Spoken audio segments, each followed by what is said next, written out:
ยินไปเลยใจเสียงตรงไหนไปโอ้ยใหม่ละ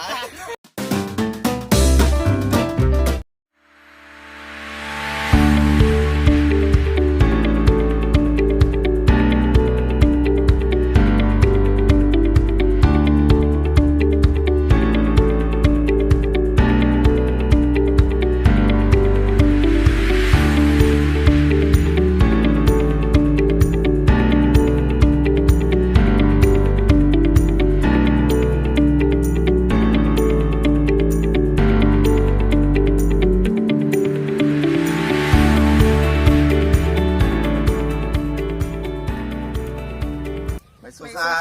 ข้าวใจหนุ่มค่ะข้าวยิงคำอิ่งค่ะข้าวใจหมองค่ะเมื่อในข้าวสามก็มาทบกันยามกลางไหนเจ้าในค่ะเนาะตีส่วนของข้าวใจหนุ่มค่ะเมื่อในข้าวสามก็เตะออนกันไก่เฮ็ดภาคอีสานนั่นในสืบตัวกับจ้อมกันค่ะเนาะอ๋อค่ะเมื่อในก็กลางไหนเจ้าในค่ะเนาะข้าวอ่อนกันมาเฮ็ดน้ำพริกมะเขือส้มนะคะกำในข้าวก็เลยหางแฮนกิริยาไม่ตั้งหลังแนวในค่ะเนาะว่าจะมีสั่งหลายๆข้าวอ่อนกันกับตัวจ้อมกันค่ะตามมาค่ะ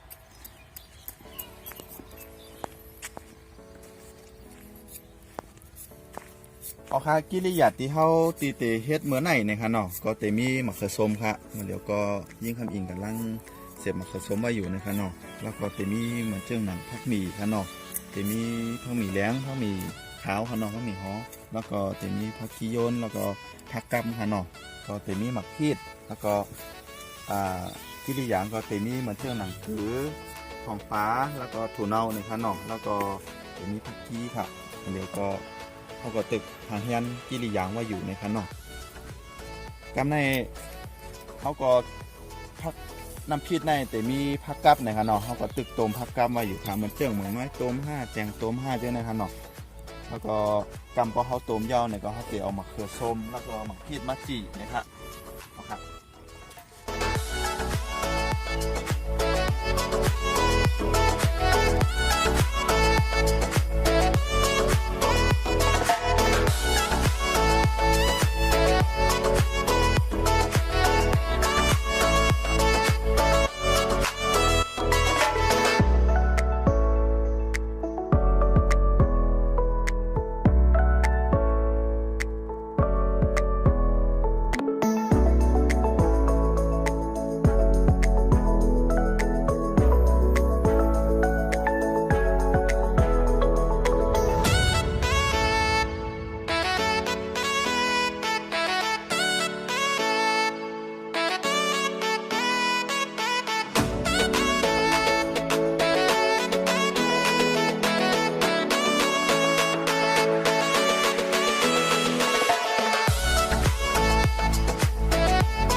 ก็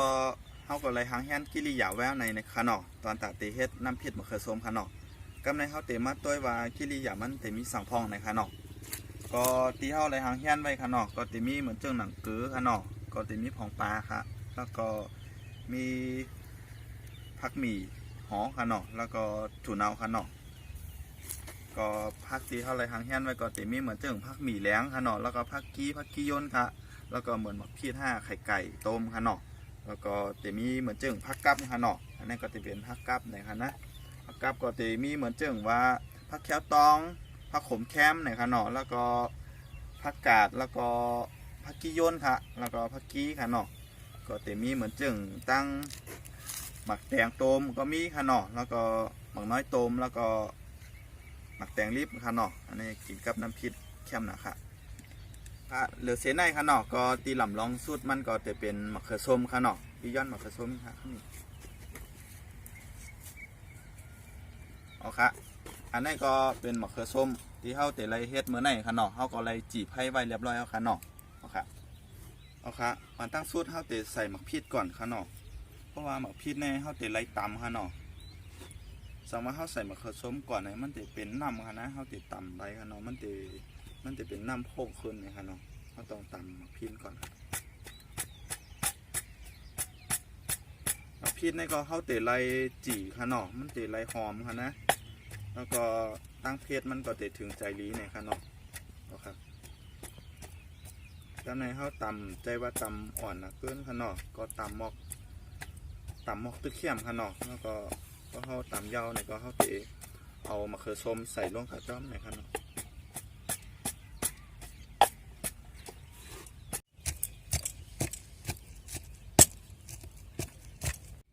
ค่ะกำในเพราะเขาตำหมักพริกเขาเตี้ยวในขนอกกำในเขาก็ตีเอามะเขือส้มใส่เอาขนอกอ๋อค่ะมะเขือส้มได้ไหนคะนะเพราะว่าเขาจี่ย่อๆไหนเขาเตะไรลอกปึกมันออกก่อนไหนคะเนาะเฮียของแกไรออกมาตำไหนค่ะอันนี้เขาก็ลอกปึกมันไว้เอาไหนคะเนาะกำเขาเตะเอามาใส่มันปีใจหนุ่มตำค่ะ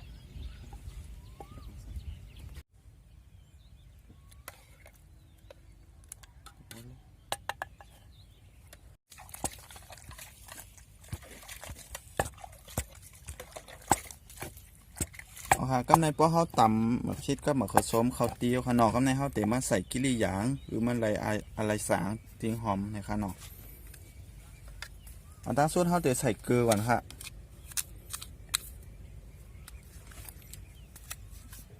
อันที่สองใส่ของปลาค่ะอันที่สามค่ะเนาะใส่ถั่วเน่าค่ะเนาะ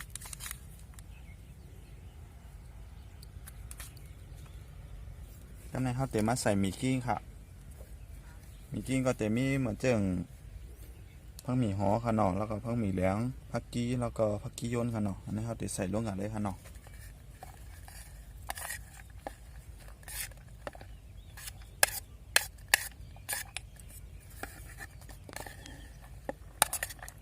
ผักกี้ใน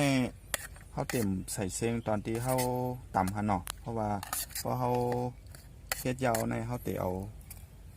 ไว้ใส่ตั้งน้ำมันเนี่ยค่ะเนาะเขาเตะไว้ลุยตั้งน้ำมันเนี่ยครับก็ไม่ทำมาตำค่ะ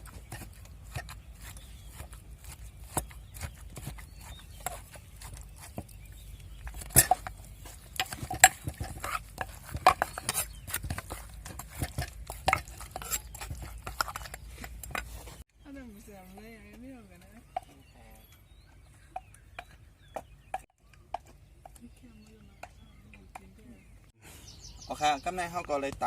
ำเขาเตี้ยวหน่อยค่ะเนาะกำในเขากำด้วยสูตรในเขาเตะมาใส่ไข่ค่ะเนาะแล้วก็เตะเป็นอัตราตีมันทางหลีขึ้นมากเลยค่ะโอเคกำในเขาเตะมาใส่ไข่ค่ะเนาะไข่เนี่ยก็เขาก็เอามิดซอยใส่ลงกันเลยค่ะเนาะ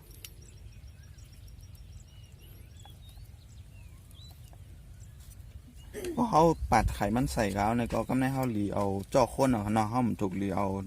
สากมาตำค่ะเนาะเพราะว่ามันตีให้ถือไข่มันแล้วเนี่ยค่ะเนาะอันนี้ผมจะว่าข้นถึงเนาะข้นบอกเข้ากันก็แล้วค่ะนะ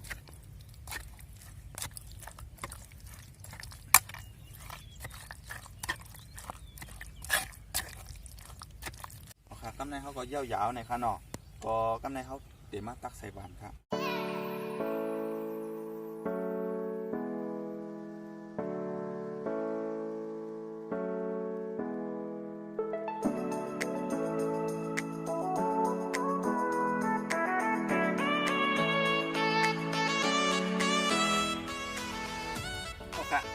ไว้เสียเขาเฮ็ดเย่าตัวเย่าเลยครับน้ำพริก มะเขือส้มมะขามนี่ค่ะเนาะกำไรเฮาทานเดี๋ยวอ่อนกันมากินข้าวในค่ะเนาะมากินกับน้ำพริกมะเขือส้มมะขามครับ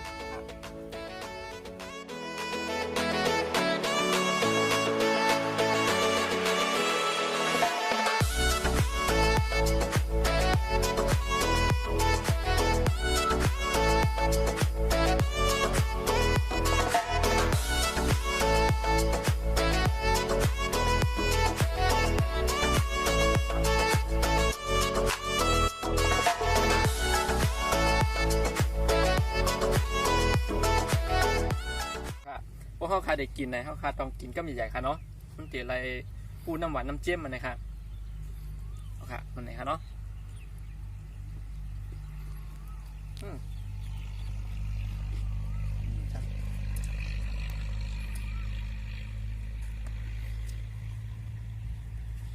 อ๋อค่ะกำในยิ่งขมิ้นเดี๋ยวมากินด้วยคณะว่าเฮาเฮ็ดกับมื้อในมันจะเป็นจึงหือหน่อยค่ะ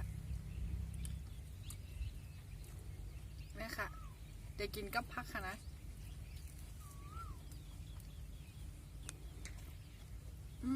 หวานเต้ๆค่ะ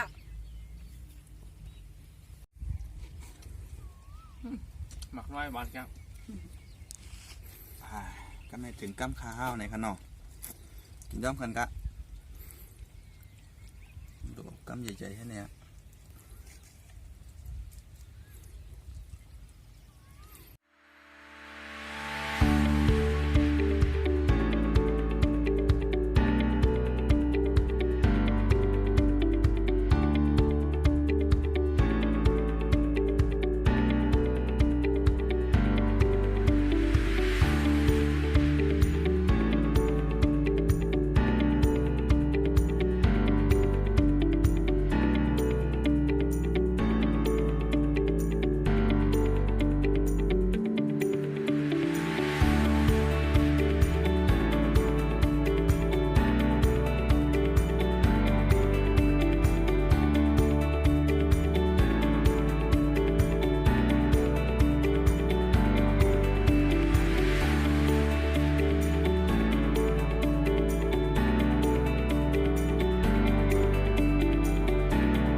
เอาค่ะตอนตับวันมื้อในค่ะเนาะก็น้ำเพี้ยนหมอกเขือส้มเฮาก็ยาวๆค่ะเนาะมื้อเร็วเฮาก็ออนกันกินอยู่ในค่ะเนาะ